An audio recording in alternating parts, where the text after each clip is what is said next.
প্রিয় বন্ধুগণ, আমি বুঝতে পারি, আমারও তো কম বয়স হয়।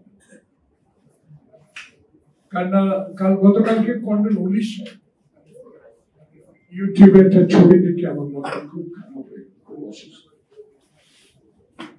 আল্লাহ পাকের কাছে দোয়া করি, আল্লাহ পাক যেন ওনাকে ডক্টর ইউনূসের দেওয়া নির্ধারিত সময়ের মধ্যে একটি নির্বাচনে অংশগ্রহণ করতে পারে। নবীন দলের সবাই ওনার জন্য দোয়া করবেন। উনি একটা কথা বলেছেন খুব গুরুত্বপূর্ণ, যে বাংলাদেশে যদি সত্যিকার অর্থে শাহাবুদ্দিনের মতো একটা নির্বাচন আমাদের গ্রহণযোগ্য ব্যক্তি উপদেষ্টা প্রধান উপদেষ্টা করে দিতে পারে, তাহলে ইতিহাস সামনাক্ষরে নাম শাহাবুদ্দিনের মতোই লেখা।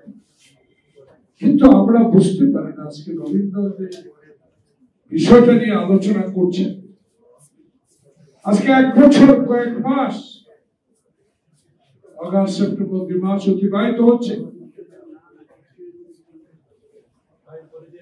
বিবেকে লাগে প্রশ্নের সম্মুখীন হয়ে যখন নামেছে যারা এখনো কিছু দলকে মাঠে নামিয়ে দেশে নির্বাচনকে বানচালের একটা প্রক্রিয়ার সাথে জড়িত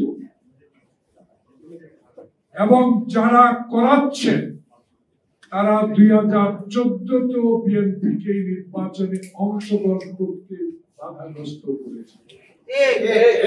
2018 সালে একই পদ্ধতিতে এই ব্যক্তিগুলোই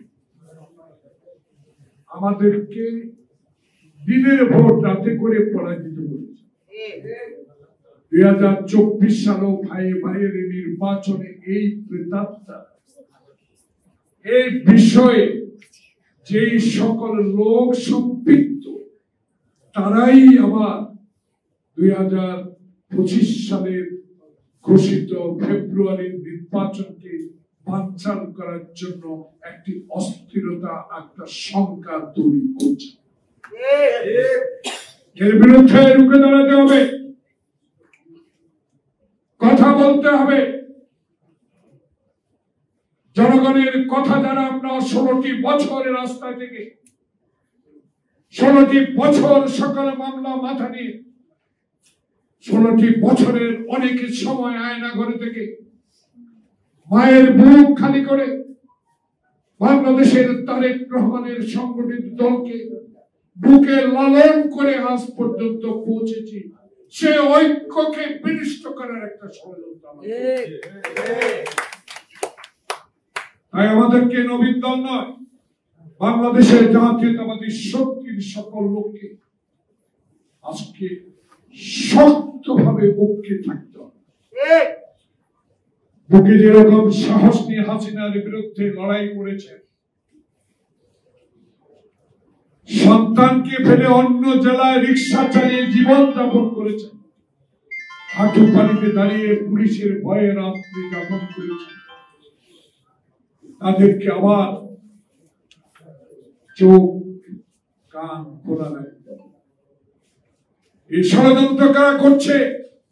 এই ষড়যন্ত্র তারাই করছে যারা আওয়ামী লীগের টিকিয়ের জন্য 300 আসন প্রতিদ্বন্দ্বিতা করছে। অনুরোধ জানাবো, যদি ডাকসু আর জাকসু নির্বাচন উদাহরণ দেন আমাদেরকে, আমরা কি রাজনৈতিক কর্মী ছিলাম না? আমরাও তো ছাত্র রাজনীতি থেকে রাজনীতি শুরু করে এই পর্যায়ে এনে দিয়েছেন শহীদ জিয়ার আদর্শে, খালেদা জিয়ার নেতৃত্বে, তারেক রহমানের সুসংগঠিত সাংগঠনিক শক্তির কারণে আজকে এই প্রেস ক্লাবে দাঁড়িয়ে দুটি কথা বলার সাহস পেয়েছে। কি মনে করেন জাকসু আর রাকসু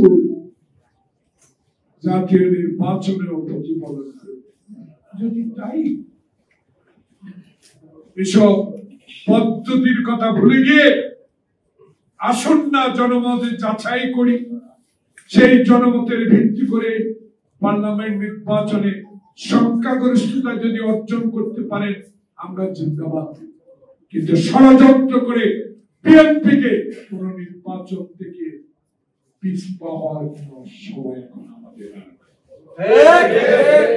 আসুন এইসব পদ্ধতি নিজেরা ক্ষমতা গিয়ে করেন, আর আমাদেরকেও জনগণ যদি সাড়া দেয় শহীদ জিয়া, খালেদা জিয়া, তারেক রহমানের আদর্শে আমরা যে বলিয়ান হয়ে আজকে 16 বছর সকল অত্যাচার অবিচার সহ্য করে গণতন্ত্রের লড়াইয়ে অবতীর্ণ হয়েছি, আমার ভোট আমি দিব, সে ভোটের অধিকারের জন্য লড়াই করছি।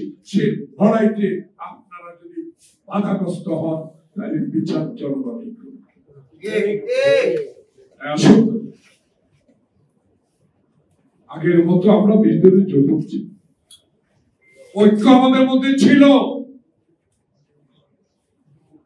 সে ঐক্য নষ্টের জন্য আজকে যদি আবারও এই ইউনূস সাহেবের আমলে এই নির্বাচনের সময় ঐক্য বিনষ্ট করে ফ্যাসিবাদকে আনার আবার একটি ষড়যন্ত্র করে দোষারোপ আপনাদের